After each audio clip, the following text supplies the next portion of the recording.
Assalamualaikum warahmatullahi wabarakatuh. Izin memperkenalkan diri, nama saya Dina Amelia dengan NPM 254111144 dari kelas manajemen 25B.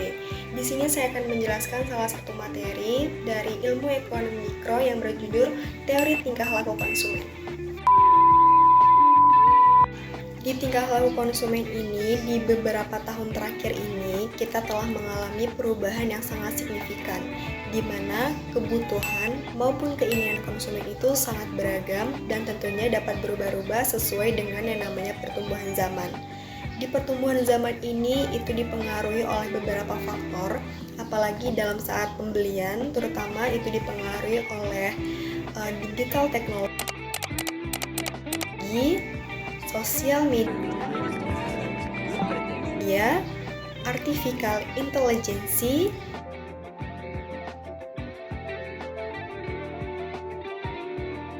dan juga yang biasa kita sebut dengan AI. Lalu yang terakhir itu dipengaruhi oleh social change, di mana faktor-faktor ini juga lah yang memengaruhi cara konsumen untuk choosing, purchasing, and using product or service.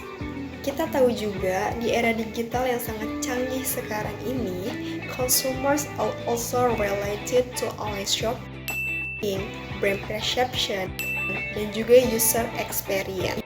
Perubahan yang sekarang ini seiring dengan meningkatnya penetrasi internet juga dan juga akses ke berbagai platform digital, perilaku konsumen ini menjadi jauh lebih kompleks dan lebih terhubung secara global. Karena konsumen itu tentunya tidak hanya mengandalkan yang namanya iklan tradisional saja atau mereka terima dari iklan tersebut, tetapi juga mereka itu seperti searching for review, testimoni, and other people experience in cyberspace. Nah, oleh karena itulah perusahaan itu harus yang namanya menyediakan strategi pemasaran mereka buat menghadapi tantangan dan juga peluang ini, agar pemasar itu mampu memasarkan produknya dengan sangat baik dan para pemasar itu wajib memahami nih keragaman dan juga kesamaan konsumen, seperti memahami mengapa dan bagaimana konsumen itu mengambil keputusan konsumsi, sehingga pemasar itu dapat merancang strateginya untuk memasarkan dengan jauh lebih baik. Menurut tingkat keterlibatan dan juga perbedaan antar merek, ada 4 jenis tingkah laku konsumen. Yang pertama, itu adalah complex buying behavior, terjadi saat pembelian mahal dan jarang dilakukan. Misalnya seperti membeli mobil atau juga membeli rumah. Konsumen melakukan banyak pertimbangan sebelum membeli barang tersebut. Lalu yang kedua, itu ada dissonance reducing buying behavior, di mana konsumen terlibat tinggi tapi perbedaan antar merek itu kecil. Misalnya seperti karpet, alat rumah tangga, konsumen butuh keyakinan bahwa pilihannya itu tidak salah. Lalu yang ketiga, itu ada habitual buying behavior, di mana pembelian karena kebiasaan, misalnya seperti sabun, garam, dan juga pasta gigi, konsumen tidak terlalu membandingkan merek tersebut. Lalu yang keempat, itu ada variety seeking buying behavior, di mana konsumen mencari variasi meskipun tidak ada masalah dengan produk lama, misalnya seperti camilan dan juga minuman ringan. Lalu, kita juga bisa mempelajari tentang pentingnya tingkah laku konsumen dalam manajemen. Beberapa alasan mengapa tingkah laku konsumen itu sangat penting. Yang pertama, itu menjadi dasar pengambilan keputusan manajerial, terutama dalam perencanaan strategi pemasaran. Yang kedua, itu membantu perusahaan bersaing melalui penyesuaian produk terhadap selera konsumen. Yang ketiga, itu meningkatkan efektivitas iklan dan juga promosi. Lalu yang keempat, itu ada membangun loyalitas pelanggan melalui pelayanan yang sesuai dengan harapan. Adapun beberapa perilaku konsumen di era digital saat ini. Yang pertama, itu konsumen lebih kritis dan cerdas karena mudah membandingkan produk melalui internet. Yang kedua, itu keputusan pembelian dipengaruhi oleh review online dan juga media sosial. Yang ketiga, itu tren belanja daring atau online shopping meningkat sangat pesat. Lalu yang keempat, itu konsumen menuntut kemudahan, kecepatan, dan personalisasi layanan. Lalu yang terakhir, yang kelima, loyalitas konsumen kini lebih sulit dipertahankan tanpa inovasi dan juga nilai tambah.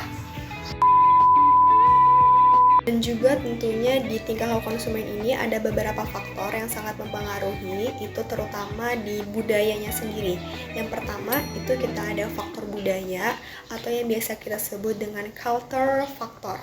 Di mana culture factor ini sendiri itu adalah penentu dasar keinginan serta perilaku seseorang, di mana pemasar itu harus memahami cara yang terbaik dalam memasarkan produknya yang lama dan juga mencari peluang untuk produk barunya. Lalu yang kedua itu kita ada subbudaya atau yang biasa kita sebut dengan subculture. Tahu nggak sih kalau subculture ini, ketika subculture ini tumbuh besar dan juga menjadi cukup kaya, maka perusahaan tentunya itu harus sering merancang program pemasarannya untuk melayani mereka. Dan tentunya di tingkah laku konsumen ini juga tidak hanya faktor budaya saja, tetapi ada faktor sosialnya. Yang pertama di faktor sosial itu kita ada yang namanya kelompok referensi atau yang biasa kita sebut dengan reference group.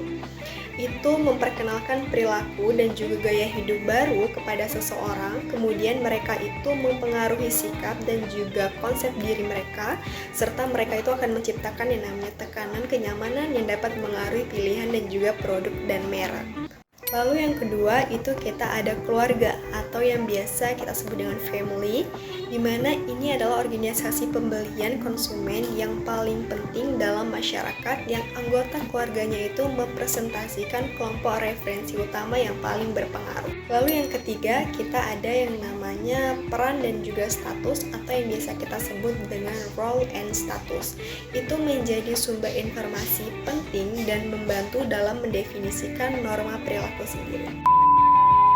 Tidak hanya faktor budaya, faktor sosial, tapi di tingkah laku konsumen juga kita ada yang namanya faktor pribadi. Di faktor pribadi ini ada beberapa hal yang mempengaruhi tingkah laku konsumen. Itu yang pertama ada age and stage of life cycle, di mana pemasar itu harus memberikan perhatian yang besar kepada perubahan siklus hidup karena berpengaruh pada perilaku konsumen yang berbeda sepanjang hidupnya. Lalu yang kedua itu ada yang namanya personality and self-concept. Yang dimaksud dengan personality ini sendiri itu manusia yang cenderung relatif konsisten dan lama terhadap rangsangan lingkungannya. Lalu yang ketiga dari tingkah laku konsumen faktor pribadi ini itu ada yang namanya lifestyle, di mana lifestyle sendiri ini adalah kelas sosial dan pekerjaan yang sama mungkin akan mempunyai lifestyle yang cukup berbeda gitu. Sebagian lifestyle itu akan terbentuk oleh lack of money atau time constraints yang dimiliki oleh konsumen sendiri. Itu tadi adalah beberapa faktor dari tingkah laku konsumen. Oleh karena itu, perusahaan itu sendiri harus perlu beradaptasi dengan cepat dan juga mengembangkan strategi pemasaran yang lebih personal, data driven dan social responsible. Dan perusahaan juga yang mampu memahami dan merespon perubahan dalam perilaku konsumen ini will better able to survive and thrive in an increasingly competitive market.